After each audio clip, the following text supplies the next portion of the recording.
बताएं सर, आप कुछ अच्छे सरप्राइज भी देने वाले हैं, ऐसा स्टॉक जो हम पहले भूल चुके थे अब वापस रेडार पर आ गया, बताएं। बिल्कुल। बिल्कुल दीप, एक सरप्राइज आपको, हमारे दर्शकों को, और एक सरप्राइज सेठी साहब को भी देना है। तो पहले तो ओला इलेक्ट्रिक के जो हाल ही की लिस्टेड कंपनी यहाँ पर खरीदारी करने की राय है। और 76 रुपये की इशू प्राइस थी। हालांकि इशू के बाद, लिस्टिंग के बाद से स्टॉक ने अच्छी दौड़ लगाई है। अब 110 के आसपास आ चुका है, लेकिन हमें लगता है यहाँ से भी स्टॉक में अच्छा एक्शन बन सकता है। 113, 117 और 120 के शॉर्ट टर्म टारगेट के लिए रखिए। लेकिन मुझे लगता है कि ओला इलेक्ट्रिक एक ऐसी कंपनी है जिसे आप खरीद कर पोर्टफोलियो में रख सकते हैं। अगर आप 1 से 2 साल का व्यू रखें तो ये स्टॉक कुछ बड़े कमाल कर सकता है। आपको याद होगा, आईपीओ के वक्त हमने इस पर ये कहा था कि एक लिस्टिंग के बाद हम देखेंगे, एक बार जब हमें समझ में आ जाए कि कंपनी प्रॉफिटेबिलिटी में कब आएगी, उसके बाद हम उस पर व्यू देंगे।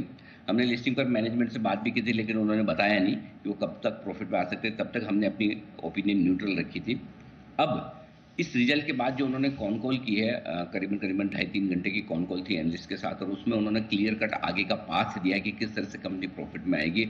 और 2-3 चीज़ें और जो कही है वो बहुत इंटरेस्टिंग है। पहली चीज़ तो ये कि इस क्वार्टर में कंपनी ने वैसे भी highest ever revenue, quarterly revenue दर्ज किया है। मार्केट शेयर अपना स्कूटर सेगमेंट में 35% से बढ़ाकर 49% के आसपास वो लेके आ गए हैं। नए प्रोडक्ट लॉन्च, जिसमें 3 इलेक्ट्रिक मोटरसाइकिल लॉन्च करने की बात की है।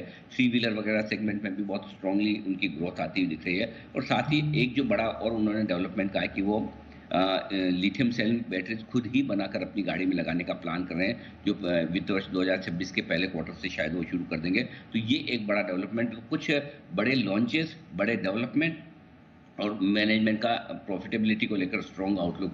यह हम इसलिए हम अपना स्टैंड पूरी तरह से अब ओला पर चेंज करके पॉजिटिव कर रहे हैं। और मुझे लगता है दीप, कोई बड़ी बात नहीं कि 2 साल में स्टॉक यहाँ से दुगुना होता हुआ दिखे तो आपको पोर्टफोलियो में रखना चाहिए। इसे इन्वेस्टमेंट के लिए एंगल से भी आप सोच सकते हैं रखने का, और आज नतीजों के बाद ट्रेडिंग के लिहाज से भी। तो लॉन्ग टर्म के लिए बेहतर है। 100 रुपये का स्टॉक है, इसलिए मैंने कहा ना, अफोर्डेबल स्टॉक है, आप आराम से डिलीवरी लेकर रख सकते हैं। तो ये स्टॉक कमाल कर सकता है। ऑलराइट, तो ओला इलेक्ट्रिक यहाँ पर रखिए नजर, 113, 117 और 120 के लेवल्स के लिए। और भी स्टॉक्स हैं अनिल जी? जी, 2 स्टॉक, जी जी, 2 स्टॉक और हैं, और दोनों ही स्टॉक डिफेंस स्पेस से। पहला है एचएएल, जिसमें मैंने कहा कि सेठ साहब को प्रसन्न करने के लिए मेरे पास एक स्टॉक है। 4,630 का स्टॉप लॉस होगा। 4,740, 4,775 और 4,800 के टारगेट के लिए यहाँ पर खरीदारी कर सकते हैं। नतीजे आए थे परसों, नंबर्स अच्छे थे, लेकिन स्टॉक में ज़्यादा एक्शन परसों नहीं, शायद बुधवार मंगलवार को थे। लेकिन नंबर्स के बावजूद स्टॉक ज़्यादा चला नहीं। मुझे लगता है कि स्टॉक में नंबर्स के बाद एक अच्छी तेजी बननी चाहिए। डिफेंस स्टॉक वापस से रिकवरी के लिए तैयार है, और खासतौर से वो पीएसयू स्टॉक जहाँ पर करेक्शन अच्छा खासा हुआ है, वहीं से रिकवरी भी आएगी, तो उसमें ये फिट होता है। जेफरीज का भी टारगेट 5725 का आया है, मजबूत टारगेट है। मुझे लगता है ये कमाल करने को तैयार है। एक और डिफेंस स्टॉक मुझे पसंद है, वो BEL फ्यूचर्स। यहाँ पर भी नंबर्स अच्छे आए थे। 289 आपका स्टॉप लॉस का लेवल होगा।